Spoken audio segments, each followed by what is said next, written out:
Hello दोस्तों। इस video में मैं डिस्कस करूंगा रिसोर्स अलोकेशन ग्राफ।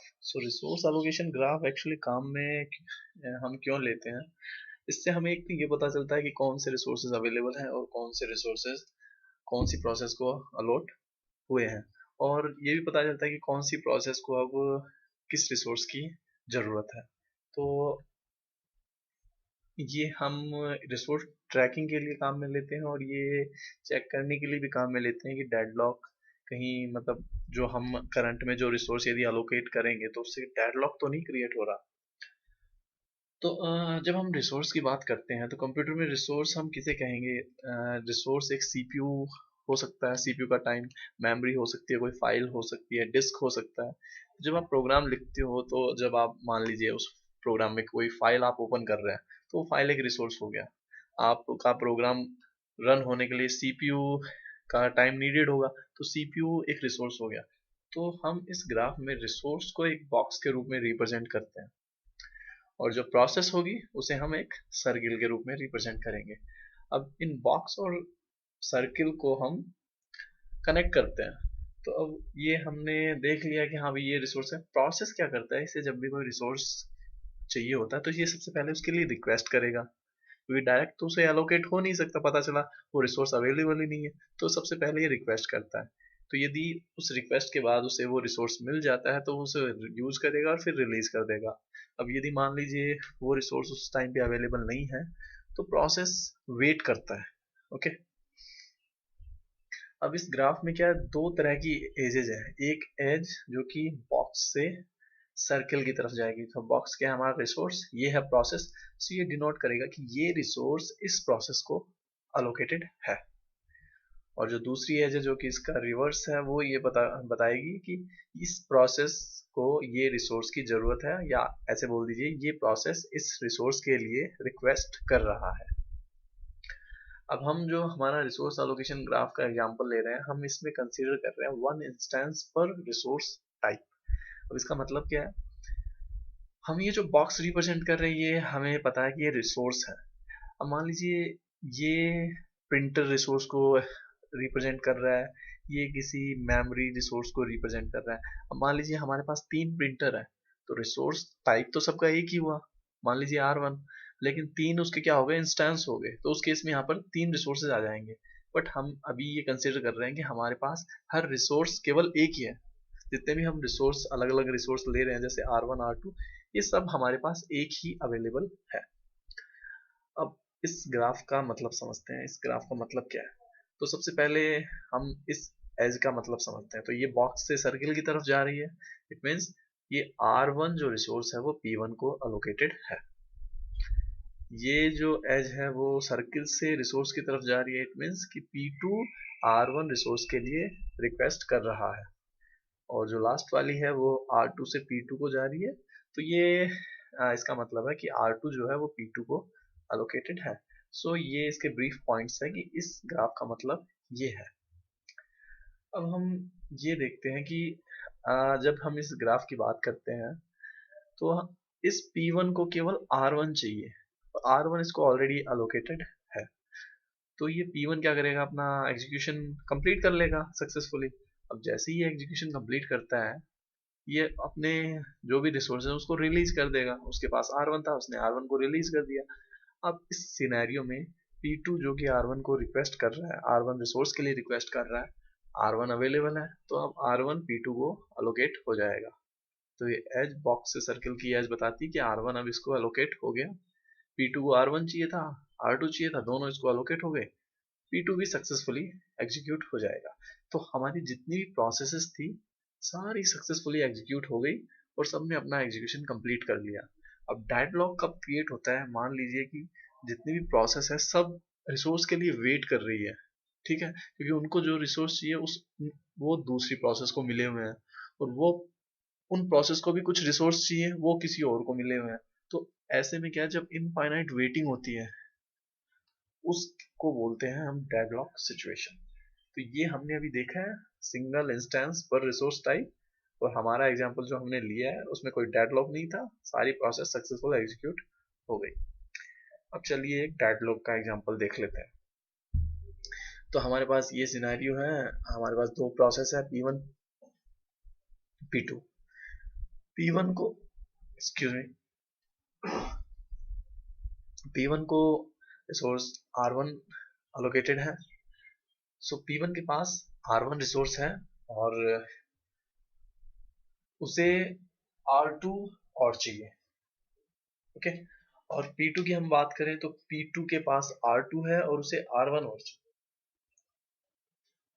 तो चलिए इसमें देखते हैं कि इसमें सक्सेसफुल एग्जीक्यूशन होगा कि नहीं। तो हम सबसे पहले P1 को देखते हैं। P1 को कितने रिसोर्स चाहिए? P1 को R1 R2 दोनों चाहिए। अब R1 तो उसके पास है बट R2 नहीं है, तो P1 वेट करेगा। अब P2 की बात करें, P2 को भी R1 R2 दोनों चाहिए। अब इसके पास R2 तो है, R1 नहीं है, तो ये भी वेट करेगा। और जब कोई प्रोसेस वेट करता है तो उसके पास जितने भी अलोकेटेड रिसोर्स हैं वो उन्हें रिलीज नहीं करता है। ठीक है, तो ये दोनों प्रोसेस क्या वेट करती रहेंगी करती रहेंगी करती रहेंगी, तो ये होगी इनफाइनाइट वेटिंग। तो यहाँ पर है हमारा डेडलॉक। सो इन दोनों प्रोसेस का एग्जीक्यूशन कभी कंप्लीट होगा ही नहीं। तो कई बार जैसे हमारा सिस्टम हैंग हो जाता है, हम कुछ भी प्रेस करते नहीं आता है, तो एक हम सिचुएशन कह सकते हैं कि सब कुछ हैंग हो गया, किसी का एग्जीक्यूशन कंप्लीट नहीं हो पाता है।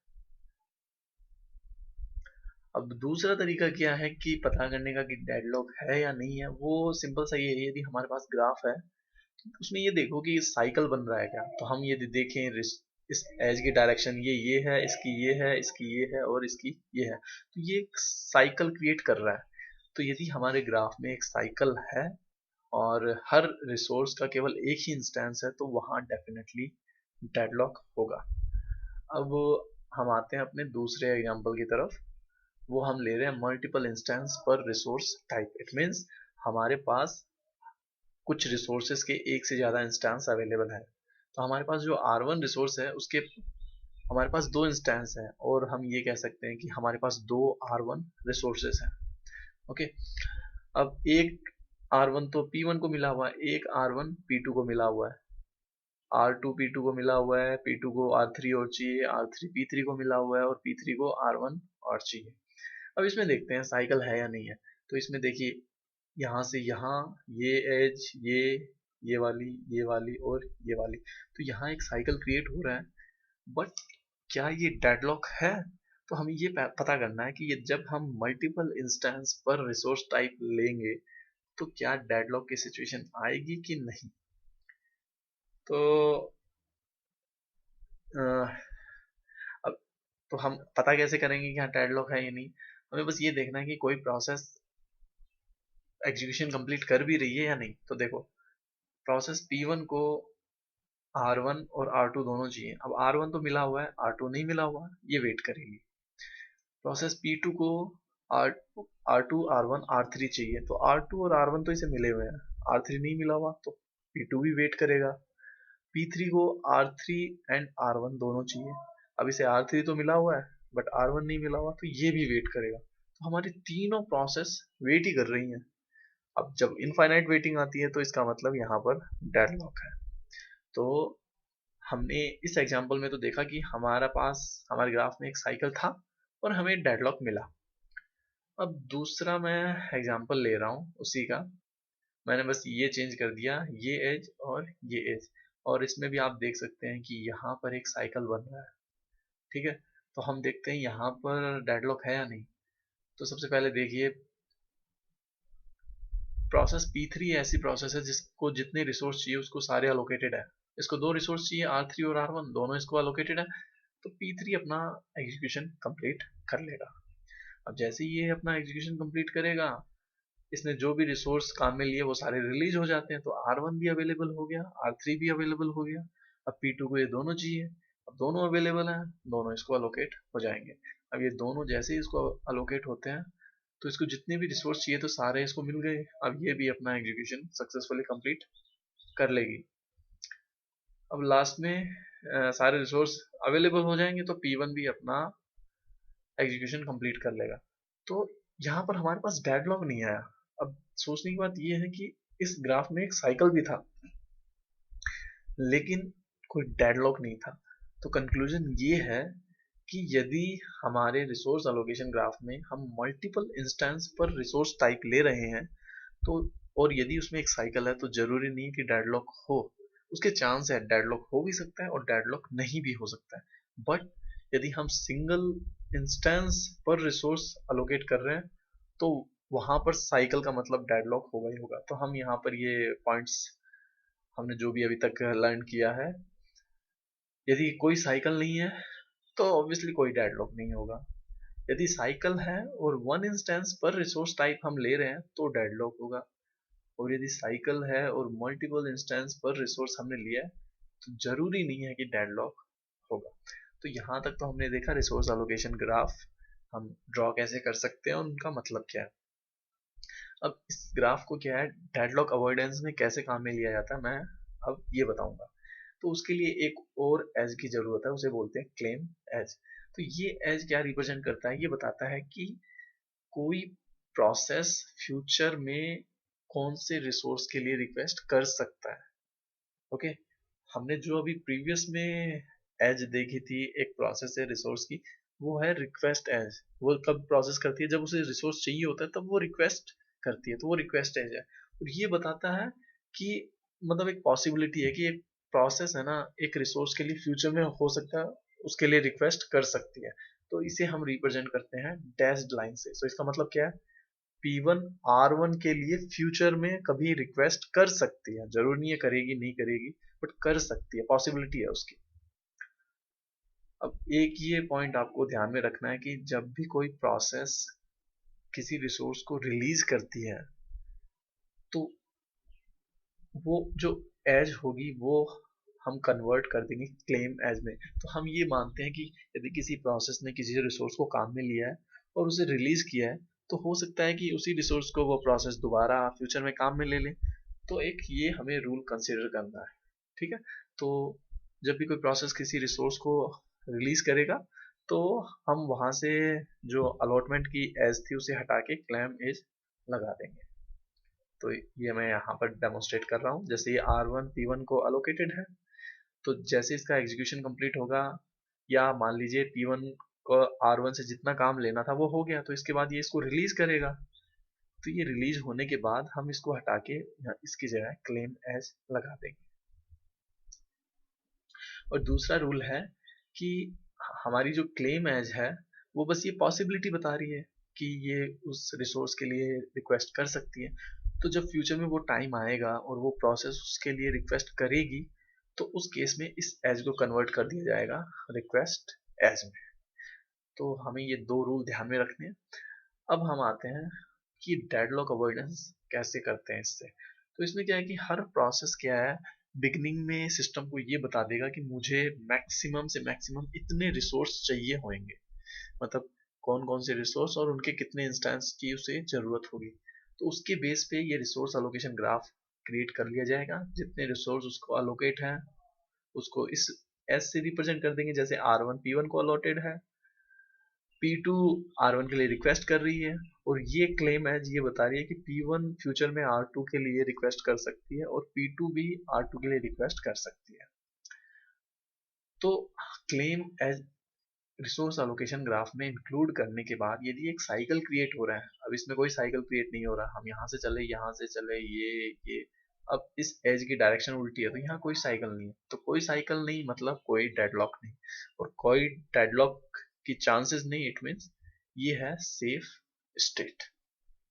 ओके, क्योंकि क्लेम एज एक पॉसिबिलिटी है कि ये इसके लिए रिक्वेस्ट कर सकती है। कोई इसने रिक्वेस्ट किया नहीं है, तो हम एडवांस में पता कर रहे हैं कि सिस्टम सेफ स्टेट में होगा या नहीं। अब मान लीजिए ये वाला सिचुएशन है, ठीक है, P1 और R2 को फ्यूचर में रिक्वेस्ट कर सकता है, तो इसलिए हमने एक एज लगा दी। अब यहाँ पर एक साइकिल है, तो साइकिल का मतलब कि फ्यूचर में यदि P1 ने R2 को रिक्वेस्ट कर दिया, तो ये एक साइकिल बन के डेडलॉक बन जाएगा। तो इसको बोल देंगे अनसेफ स्टेट। ओके, अब हमने पीछे पीछे जो हमने सीखा है वो ये सीखा है कि यदि साइकिल है और सिंगल इंस्टेंस हमने पर रिसोर्स लिया है तो डेडलॉक होगा, बट यदि मल्टीपल इंस्टेंस लिया है तो डेडलॉक हो भी सकता है या और नहीं भी हो सकता है।